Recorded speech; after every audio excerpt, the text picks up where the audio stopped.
I hope you're all doing well and welcome back to another vlog. Today, Joey and I are going to be doing some grid work, which we're both very much looking forward to. However, the weather today is absolutely awful. Luckily, we're indoors for our lesson, but yeah, this British summer has felt very British to say the least. Anyway, so the plan is to dry Joey off because he has been in the field in the wet. So I'm going to use the Dry Me There little solarium. He's got the heat on at the moment. Once I stop talking to the camera, I'll put the fans on to dry him off. But anyway, I'm going to get him groomed, get him ready, get the horse box ready, and then I'll see you guys at our lesson. Hey, mister. Your mane has gone absolutely crazy. I don't know what it's done. Out in the wind and the rain, it's just gone poof, like a little frizz ball. Hey? Oh, you're very sweet, aren't you? All right, Jojo. So Joey is now washed. He sometimes gets a little bit irritable when he gets wet. So that's either from the rain or from me washing him. However, a little trick that I found out that works really well is when I wash him, instead of squeezing the sponge so those little water droplets kind of go down him, just using like a little bit of water and kind of wiping it on him, because I think what he hates the most is the feeling of water trickling down. I think sometimes he thinks there's like a fly on his leg or something like that when it's actually the water droplets. So I'm just gonna leave him in here to cook for a second, and then I'm gonna get his tack and get everything in the horse box. Yes. You gonna be a good boy in your little shower, staying dry? Good man. Mwah. So because we're gonna be jumping today, I'm gonna need my jumping saddle and then the color that we're gonna go for, because you always ask me what color it is. We're going for corn blue, which is one of my favorites. Unfortunately, this is discontinued now. Can't remember when this was from, like a good couple, like a long time ago actually, before Lumia even did matching clothes. So I've got the closest thing I have, and that is some like bluey, grey kind of coloured breeches, which, you know what, I think could look quite cute. So I'm going to put that in the horse box now.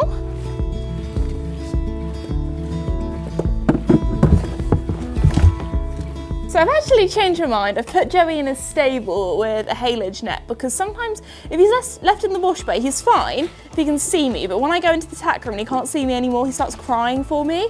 He's one of those horses where he hates being on his own, which is understandable because you've got herd mentality, haven't you? He either wants to be with food, friends, or humans. I mean, I count humans as friends, but now he's got some food, he'll be fine, he'll be happy. So yeah, Joey literally is like having a bit of a toddler. You can't really, you know, keep your eyes off him or leave him alone. He has to be, oh, there we go. Every time he goes into a stable, he has a wee. So he's just sort of making himself at home. I need to put some extra shavings in there, but yeah, there we go. I'm gonna move on to my tack now, because you probably don't want to see Joey having a wee. Next up, I have my tendon boots. I have a little jelly pad, so Joey is nice and comfy. And then I also have my girth as well, which I need to give a bit of a clean, because I did forget to clean my tack last time I rode. So excuse how absolutely disgusting that is. Oh my gosh, that's actually embarrassing. Okay, I'm gonna clean my tack before my lesson, so need to do that. And then I'm also gonna grab, that is Casper's bridle, even my, oh no! Dropping everything. Sorry, I really need to get my life together. I need to clean my tack, I need to get everything ready. Good thing we've got a bit of time, but there we go. I've got my breastplate and I've got my bridle as well. So I feel like the girth is one thing that I'm actually really good at cleaning, like after every ride, but I was just in a bit of a rush yesterday, so it's getting a bit of a last minute clean, but it will be nice and clean for our lesson, so that's good. I'm very good at cleaning the girth, because I feel like that is just disgusting when it gets really sweaty. Like I showed you the sweat marks, like that is nasty. And then I'm also very good at cleaning, see the bit off afterwards. And then you're supposed to clean your tack every time, but sometimes life just gets in the way. So give this a little bit of a dry off and a little bit of an oil as well, and it'll be looking beautiful. So what I've kind of done is I've put most of my tack in. I feel like this is not a very like good order to do it, but if you're like me and sometimes you forget to clean your tack the day before, what I do is I put everything in there, so then everything is there ready to go, because you don't want to forget anything. But what I can do is I can just give it a quick wipe over, so it looks all pretty ready for my lesson with the extra time that I have, because Joey's clean.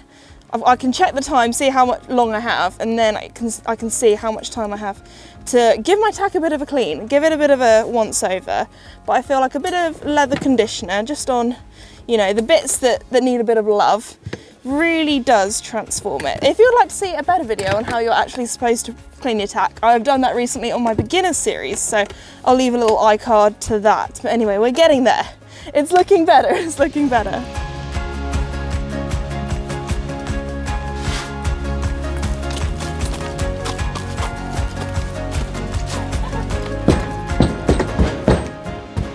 Once we were all ready to go, so Joey was clean, his travel boots were on, my tack was clean, it was all loaded up in the horse box. We then drove to my instructor's Felicity's and I unloaded Joey.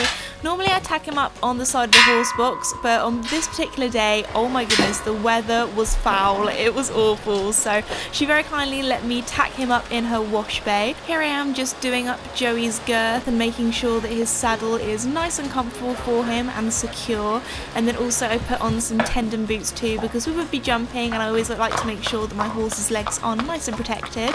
Once we were ready to go, it was then time to walk around to her indoor arena where we warmed up and then popped over a few fences. Gridwork is something that I haven't actually done with Joey since his injury, so this was really good for him to try and get him to engage his hind end and really use himself. Here we are just popping through for the first time. As you can see, there are quite a few fences, so not only does it make his body work but also his brain work too. We then jumped over this little oxer as well and swapped reins and did it on the other side. Jumping this oxer on its own after the grid was really good for the both of us because it really made us think about our quality of canter and what we need to go round a course. Here we have a little bit of an oopsie that I wanted to include to show that not everyone is perfect. It's really important that when you do have a pole along a grid that you carry on riding nice and forward, positive, and the rest of the grid he actually did really nicely.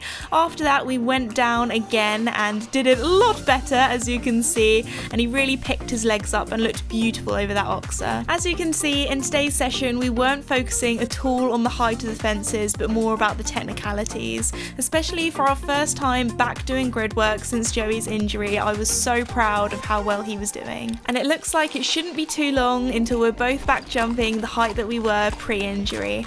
After that I then just took Joey back to the horse box and untacked him, gave him lots of treats and lots of praise as well for being so good. I hope you all enjoyed seeing Joey and I back in action and enjoyed today's Get Ready with me. Also, if you enjoyed today's video, please give it a like and subscribe if you're new or have not done so already. I really do appreciate it, and I'll see you all next time. Bye!